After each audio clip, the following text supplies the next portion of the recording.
Drama serial Delhi तो है कि आने वाली इसमें आप देखेंगे कि जब शानज़ सबरीना से मिलने आती है और सबरीना से आकर कहती है कि आप ही मुझे माफ़ कर दें, मैंने जो भी कुछ किया ना वो अबीरा के कहने पे किया था। तो इस साथ ही सबरीना कहती है कि मैं जानती हूँ कि तुम तो नादान हो और सरमत को हासिल करने के लिए इतनी आगे निकल गई कि तुमने खुद को मेरे और बाबा की नज़रों में गिरा ही दिया। इस साथ ही शानज़ कहती है कि मैं जानती हूँ कि मैंने ये सब कुछ किया है, लेकिन इसके लिए ये भी मैं जानती हूँ कि आप मुझे माफ़ कर देंगी। तो इस साथ ही सबरीना कहती है कि मैंने कभी अपनी बहन के लिए ऐसा कुछ सोचा ही नहीं कि मुझसे मेरी बहन आकर माफ़ी मांगे। तो इसके साथ ही शानज़ कहती है कि मुझे तो लगता है कि शायद ये जो मैंने कुछ किया है ना उसकी वजह से ही सरमद आज मेरे से दूर है और कभी मेरा हो ही नहीं सकता। इसके साथ ही सबरीना कहती है कि तुम बेफिक्र रहो, मैं आज ही तुम्हारा निकाह करवाऊंगी सरमद से। इसके साथ ही शानज़ कहती है कि मुझे तो यकीन ही नहीं आ रहा है कि आप ऐसा करेंगी, मुझे माफ़ कर दें, अगर माफ़ करेंगी तो मैं अपनी ज़िंदगी में आगे बढ़ सकूंगी। दूसरे सीन में आप देखेंगे कि जब आती है अबीरा सबरीना के पास और आकर कहती है कि ये बच्चा जो मेरा है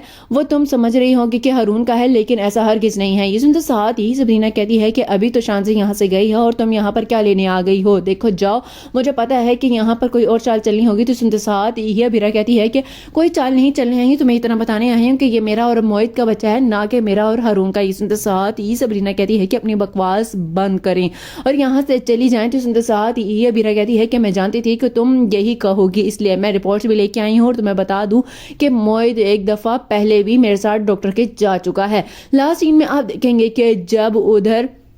कुलसुम सरमद की माँ के पास आती है और आकर कहती है कि मैं आपा चाह रही थी कि आप किसी न किसी तरह मेरी बेटी को अपनी बहू बना लें। तो इस साथ ही सरमद की माँ कहती है कि मैं जानती हूँ कि तुम मेरे पास इसलिए आई होगी यकीनन, और मैं तुम्हारे पास खुद आने वाली थी क्योंकि मैं जान चुकी हूँ कि शानज़ बहुत ही ज़्यादा अहमक है और कम अकल है, जो भी कुछ किया बीरा के कहने पर किया। तो इस साथ ही कुलसुम कहती है कि मैं उसे बहुत समझाती थी लेकिन उसकी समझ से बाहर था। तो इस साथ ही सरमद की माँ कहती है कि एक बात याद रख रहा कुलसुम, ये रिश्ता मेरी वजह से जुड़ तो जाएगा और बन भी जाएगा, लेकिन अगर अब तलाक दी ना सरमद ने तो कभी भी ये दोनों एक नहीं हो पाएंगे।